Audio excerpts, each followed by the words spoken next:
Bonjour très chers internautes, Quelle Afrique, votre bureau d'études géostratégiques qui s'occupe de l'Afrique subsaharienne vient par cette courte vidéo vous faire situer là où se trouvent les curseurs des rivalités politiques en République démocratique du Congo et des conséquences que cela pourra engendrer, mais en vous proposant très rapidement dans cette première vidéo la piste de solution à ces longs conflits, hein, effectivement.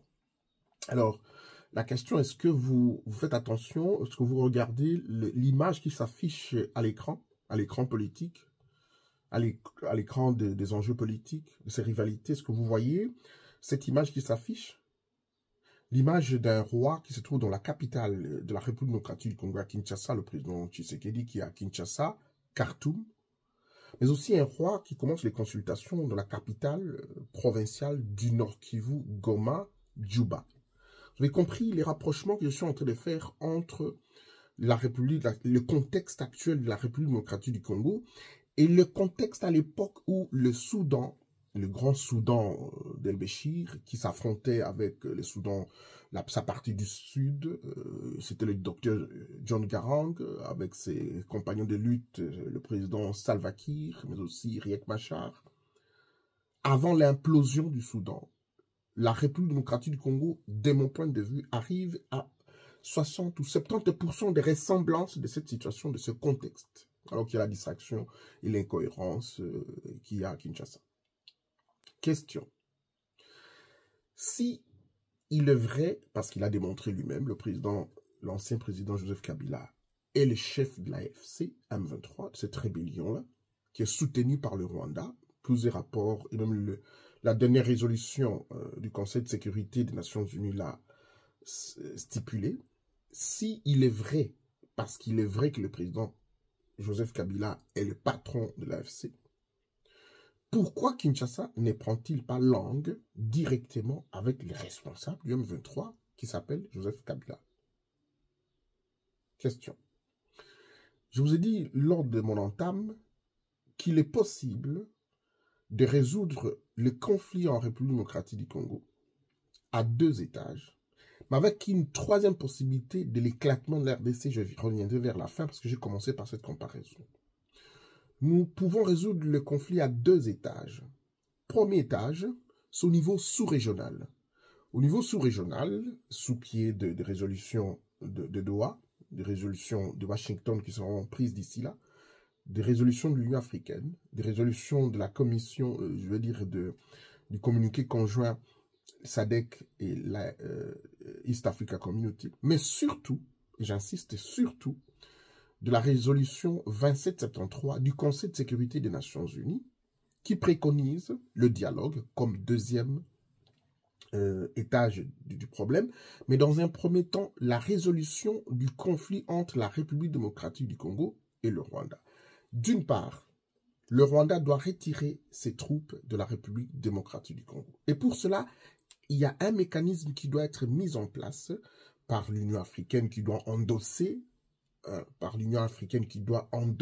la résolution 2773 des Nations Unies afin de matérialiser et élaborer une feuille de route dont on doit voir de façon ostensible le retrait des troupes rwandaises du nord et sud Kivu.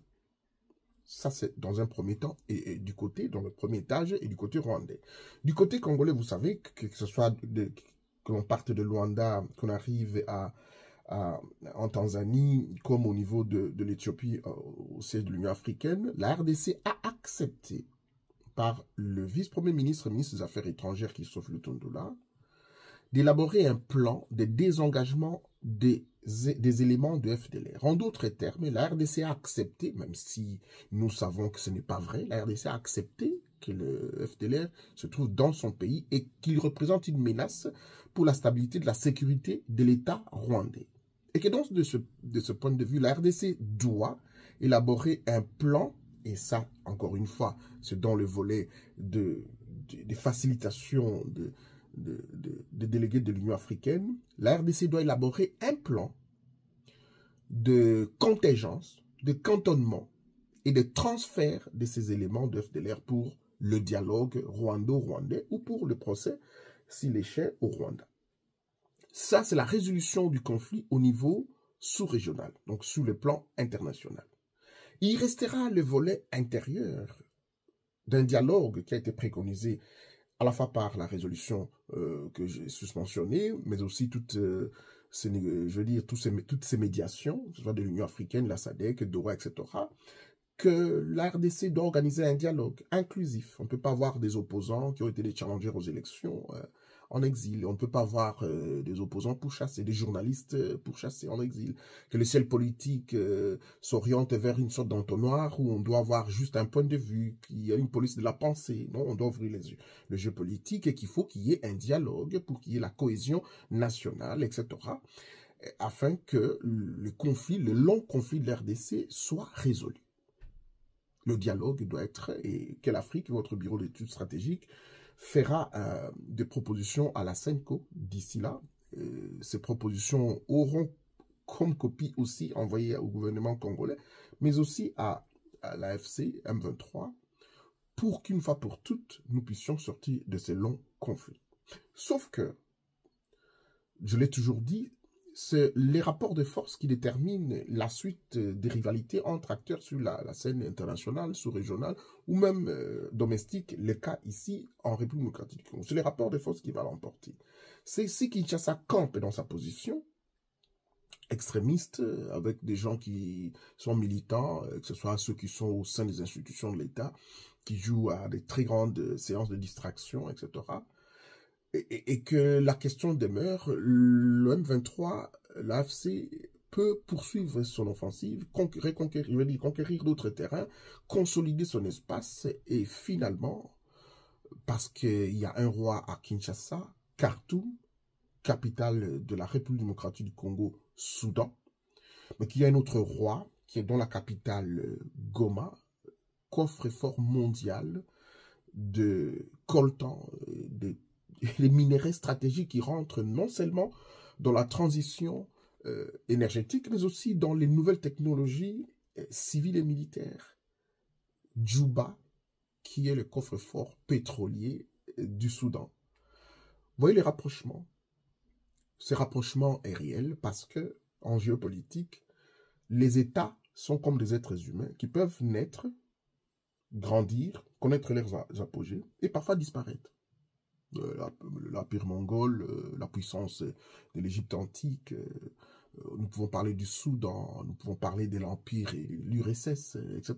Donc, si ces exemples ont existé, c'est pour nous servir de leçons. Mais j'ai l'impression qu'en République démocratique du Congo, l'histoire ne sert à rien. Nous sommes dans un contexte où l'armée nationale est incapable de reconquérir les territoires sous contrôle du M23.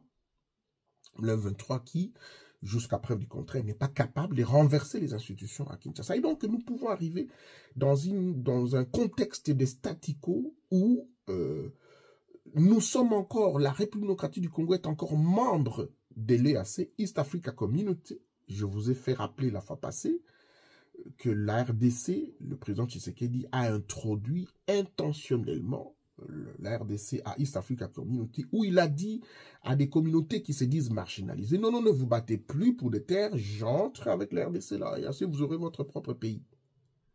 C'est un lapsus ou c'est un élément important. Sauf que dans la charte, je le rappellerai toujours, parce que nous sommes des mémoires courtes, article 4 de la charte de East Africa Community stipule que l'EAC peut, à l'intérieur d'un État membre qui se trouve en conflit, venir chercher des terres et les donner à des communautés qui sont en difficulté.